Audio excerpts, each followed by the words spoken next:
Amazon Caraïbes avec Francette Rosamond d'Interentreprise. Bonjour. Bonjour, Francette Rosamond de Interentreprise, dont le dernier numéro vient de sortir. Peut-être on le verra tout à l'heure. Francette, aujourd'hui, on va parler d'abord de la Guyane, de l'actu. Oui, effectivement, vous m'avez manqué la semaine dernière, donc j'étais là-bas de nouveau. Et vice-versa. Hein. Et voilà. Et donc, deux petites actus en entrée. Une, effectivement, sur la Guyane, qui vient de lancer son programme de coopération régionale Amazonie, donc c'est le deuxième programme de ce type, et qui a 19... Interreg Amazonie. Interreg, voilà, Amazonie. Donc c'est la deuxième fois qu'il y a ce programme opérationnel particulier sur le plateau des Guyanes. Donc il est doté de 19 millions d'euros et il intéresse bien sûr la Guyane française, mais aussi le Guyana, le Brésil et pour la première fois le Suriname qui a été raccroché à ce programme opérationnel. Et donc, Trois projets ont été présentés. Et il y en a un en particulier qui m'a ravi. Il est porté par le Grand Port Maritime de la Guyane. Et c'est un projet d'étude pour la mise en place de cabotage. Et de cabotage, donc de petits bateaux, sur le fleuve à 300 km à l'intérieur de la Guyane, mais aussi vers la Caraïbe. Donc enfin, les ports, donc ça vient de la Guyane, mais on aura sans doute une étude qui va nous montrer qu'il y a un intérêt de faire du cabotage dans notre région. Voilà. Donc ça, j'ai trouvé ça fort intéressant. Deuxième actualité plus proche de nous, donc ça s'est passé il y a 2 jours à Gourdeliane, donc à Bémao. C'est un colloque dans le cadre de la journée mondiale du refus de la misère. Oui. Donc on aurait pu dire un de plus, vu que ce genre de rencontre est organisé depuis 1987. Sauf que cette fois-ci, tous les représentants qui étaient là, aussi bien de Guadeloupe, de Martinique, de Guyane et de Saint-Martin, disaient la même chose, c'est-à-dire que la misère progresse partout chez nous. La précarité progresse partout chez nous. On a reçu quelqu'un ici qui nous disait ça, justement. Donc d'une part, ça touche aussi bien les garçons que les filles. Deuxièmement, le public est de plus en plus jeune. Ensuite, les organismes qui sont censés les accompagner pour leur donner une deuxième chance, n'y arrivent pas, vu que très souvent, ces jeunes qui sont dans les institutions se retrouvent dans les parcours de délinquance. Il y a de la drogue de plus en plus dure, etc. Alors, c'est vrai qu'on pourrait dire, bon Dieu, il n'y a pas de problème, on a qu'à mettre encore plus de policiers, plus de places de prison, mais je pense que c'est pas gérable à terme. Vous savez que le ministre est passé il y a moins de mois, les braquages n'ont pas cessé en Guadeloupe. Il y en a eu au moins une dizaine de... C'est bien pour ça que cette réponse-là ne peut pas être unique. La question n'est pas une question policière. Ne peut pas être unique. Donc, outre le politique et l'État, moi je pense qu'il est très urgent que le monde économique également et la société dans son entier, parce que c'est un problème qui concerne chacun d'entre nous, se penche sur la question.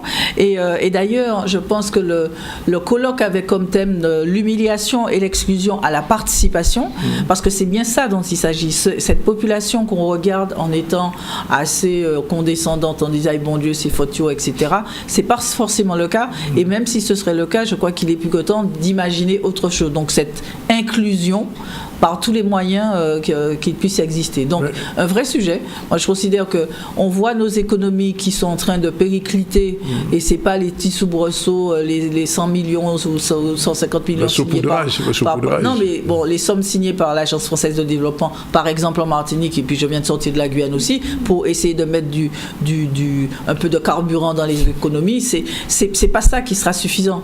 Donc, il faut bien que des Guadeloupéens, des Martiniquais, des Guyanais, qui sont pour l'instant en marge, se remettent dans le processus de leur vie, quoi, de manière à être plus positive. Il y a un souci, c'est qu'on s'est tellement habitué à ça qu'on ne le dit plus, qu'on a une population de 35% de chômeurs. C'est bien pour ça que la transformation, et c'est pour ça que j'ai été surtout les jeunes en plus.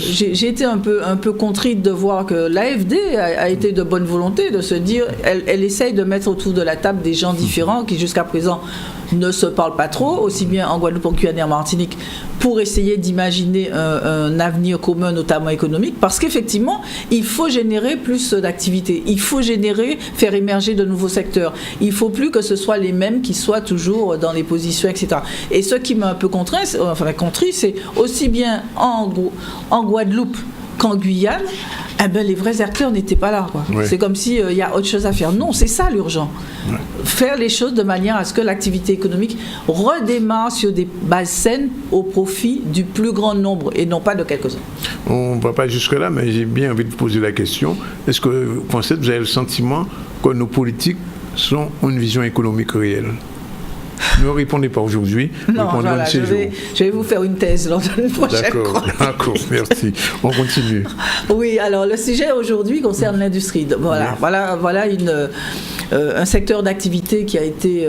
enfin, je ne veux pas le mettre à l'imparfait, vu que mon KSP Yokeri Pati, mais ils sont vraiment à la croisée des chemins. C'est-à-dire que notre industrie s'est montée sur le principe de l'import-substitution sur les 30 dernières années. C'est-à-dire qu'on implantait ici avec beaucoup de subventions, en mettant des taxes à l'entrée, des industries. Donc, elles ont bien fonctionné, elles se sont modernisées, elles ont fait le job, mais enfin, en restant toujours dans leur petit périmètre de territoire. Les plus actives sont allées exporter, par exemple en Guadeloupe vers la Martinique et vers la Guyane, il y a un petit peu de soucis en ce moment. Même vers Saint-Domingue. La donne différente, c'est qu'il y a ce que j'appelle des vents contraires. Et ces vents contraires viennent de partout. Aujourd'hui, la concurrence, elle est mondiale. C'est-à-dire que les grands faiseurs qu'il y avait mondiaux ne s'intéressaient pas à nos marchés parce qu'ils étaient petits. Mais comme ils ont des problèmes chez eux, il n'y a plus de petits marchés. Donc aujourd'hui, toutes sortes de produits, de boissons, toutes sortes de produits rentrent à des tarifs mais incroyables, que même avec une taxe, ils sont encore moins chers. Ouais. Donc, prenez le cas de l'eau, simplement. Par exemple. Ce qui fait que nos usines sont devant un vrai souci. Alors, soit on observe des concentrations, donc il y en a qui rachètent les uns, c'est pas très bon parce que ça réduit le nombre d'opérateurs. Soit elles font des restructurations, c'est qu'à Baboui, elles sont en train de perdre des salariés, voilà. On dit rien, mais en tout cas le nombre diminue. Ou bien il y en a qui traversent des vrais soucis ou se mettent à essayer de partir à l'export. Ouais. Donc là, nos industries sont vraiment face à un vrai challenge. Soit elles sortent. Elles ont vieilli en fait. Non, je dirais pas ça parce qu'en fait, elles ont toutes à un moment ou à un autre profité des moyens financiers. Mais là aussi, il y a l'instabilité qui s'est installée. Alors qu'avant, elles savaient que grosso modo, c'était jusqu'à 70% de l'investissement qui était couvert par les fonds européens. Aujourd'hui, ça a changé. Et les règles changent tout le temps. Par exemple, on a vu, il y a des aides à l'importation des matières premières. Les règles ont changé il n'y a pas longtemps, mais elles étaient tellement pas claires et même les services de l'État ne connaissaient pas trop, ce qui veut dire que le délai pour déposer les dossiers sont passés et donc il y en a plein qui n'ont pas pu déposer le dossier. Donc voilà, il y a une certaine instabilité ambiante qui fait que beaucoup d'industries qui étaient en pleine forme se retrouvent à devoir se poser des questions pour leur avenir. Et comme elles ne se sont pas véritablement structurées pour pouvoir exporter, c'est un vrai sujet. Est-ce que le bâtiment va ? Vous voyez bien, le bâtiment, il dépend de la commande publique. Et quand la commande publique, en ce moment, elle est assez atone, vu que les grands projets ont du mal à sortir. Alors, c'est vrai qu'on nous annonce le CHU, on nous annonce des gabarrages, etc.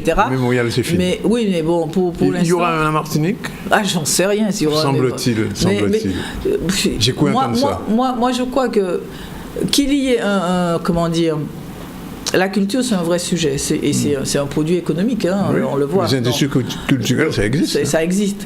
Maintenant, il faut l'imaginer. Là, le Memorial Act est dans une perspective de faire beaucoup de choses. Par exemple, on voit que de plus en plus, il y a des réunions qui se passent là-bas. Des colloques, tous les colloques, etc. Maintenant, et le Mémorial vient de lancer un festival, je ne sais pas si vous le savez, Festival Bleu Outre-mer. Donc moi, je pense que cet outil-là va permettre effectivement de faire une éclosion d'activités qu'on n'avait pas imaginées avant.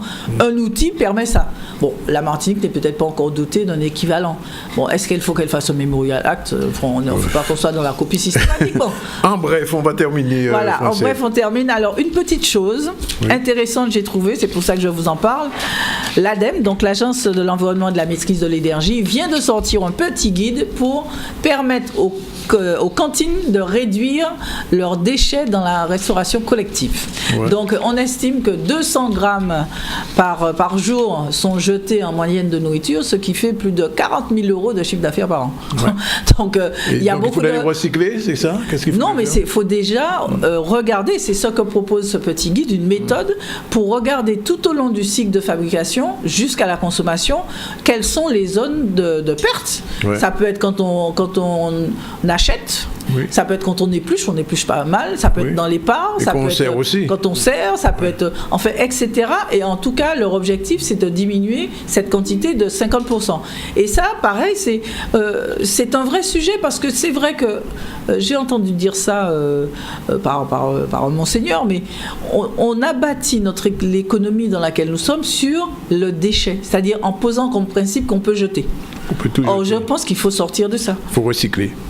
Ou Aussi. bien produire mieux. Produire mieux et mieux et équilibré. utiliser mieux, ou Mieux voilà, utilisé, voilà. de manière à pouvoir mieux partager. Bien, merci C'est moi Francette qui vous Rosamond. On rappelle que le dernier numéro de Interentreprise est sorti. Voilà. C'est sur l'innovation. L'innovation. Et effectivement, nous avons... On le voit à l'écran d'ailleurs. Nous avons regardé un peu...